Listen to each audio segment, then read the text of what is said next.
COVID-19 masih belum hilang 100% di muka bumi. Keadaan ini masih membuat kekhawatiran bagi sebagian orang, terutama para kalangan pendidikan, para guru, dosen, siswa, atau pelajar yang lainnya. Itu masih menjadikan pembelajaran daring menjadi sesuatu yang harus dilakukan. Kegiatan aktivitas yang semula dilakukan secara normal kini harus beralih menjadi adaptasi new normal, harus menjadi terbiasa dalam kegiatan yang bersifat daring. Mengenai pembelajaran daring, ada 3 jenis sebagaimana yang telah diungkapkan oleh Fordham University. Yang pertama adalah asynchronous online course, yang kedua synchronous online course, dan yang ketiga adalah hybrid course.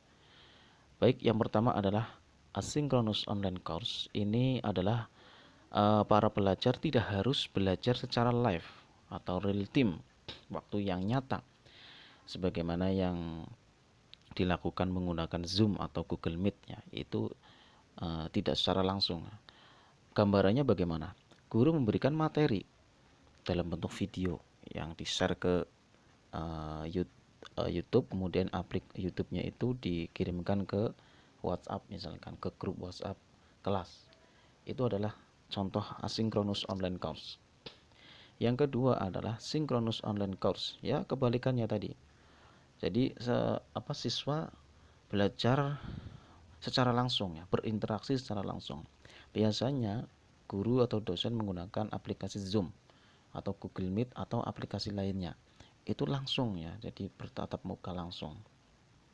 Yang ketiga hybrid course, itu keduanya campuran antara asinkronus dan sinkronus. Nah, ketiganya ini mana yang lebih utama? Saya kira tidak bisa secara mutlak menentukan mana yang paling utama dan mana yang tidak utama ya.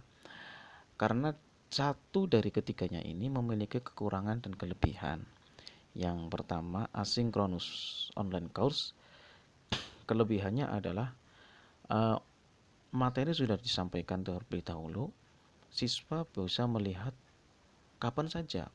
Yang penting dalam batas waktu yang telah ditentukan, jangan sampai melewati. Kalau melewati berarti itu tidak dianggap tidak mengikuti pembelajaran. Ini kelemahannya adalah tidak terkontrol bagaimana siswa sebenarnya melakukan pembelajaran atau tidak.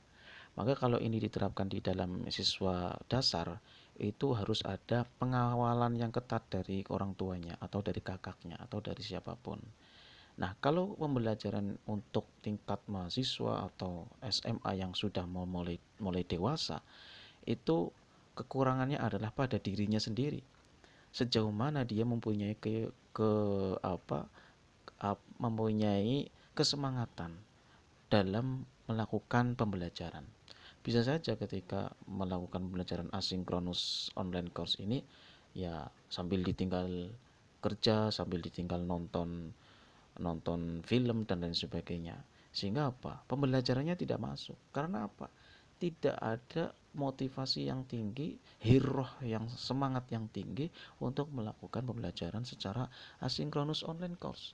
Padahal ini kelebihannya bagus. Ya, dosen atau guru memberikan keleluasaan kepada siswanya agar bisa menonton secara suka-suka kapanpun. Nah, ini ya termasuk kelebihannya ya. Kemudian untuk yang kedua, synchronous online course. Kelebihannya adalah guru bisa langsung berinteraksi bagaimana kondisi siswanya, melihat secara langsung melalui Zoom dan atau Google Meet atau lainnya. Keadaannya benar-benar terpantau. Jadi harus siap. Tetapi kadang-kadang ya itu namanya saja dalam jaringan ya. Ada beberapa siswa yang terkendala jaringan mungkin, atau ada beberapa kendala yang lain sehingga tidak bisa live. Ya makanya ada kelebihan dan ada kekurangannya. Nah, untuk yang hybrid course keduanya itu saya sering menerapkan ini ya. Contohnya begini. Sebelum saya mengisi kuliah, saya memberikan video saya dulu yang sudah saya upload di YouTube misalkan.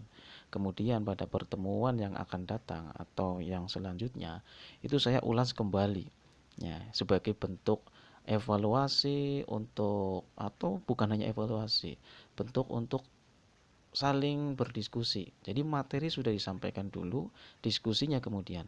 Dan ini ternyata yang dicetuskan oleh menteri kita, menteri pendidikan kita ya, Bapak Nadiem Makarim, yang menganjurkan seperti itu. Dulu ketika saya sekolah, sebelum mm, melakukan pembelajaran tatap muka, guru itu pada pertemuan sebelumnya menganjurkan kepada siswanya harus baca buku sekian sampai halaman sekian. Itu waktu itu kan ya. Nah, sekarang ini kan sudah canggih zamannya, pakainya video bisa. Jadi guru memberikan materi dulu kepada siswanya. Nah, kemudian nanti didiskusikan.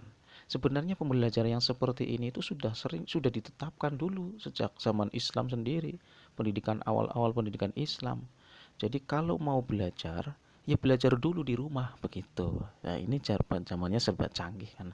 Makanya saya lebih cocok mungkin dengan hybrid course ya. Keduanya dilakukan secara bersama-sama. Tapi secara pribadi saya tidak menentukan secara mutlak bahwa hanya ini yang paling tepat digunakan dalam proses pembelajaran daring.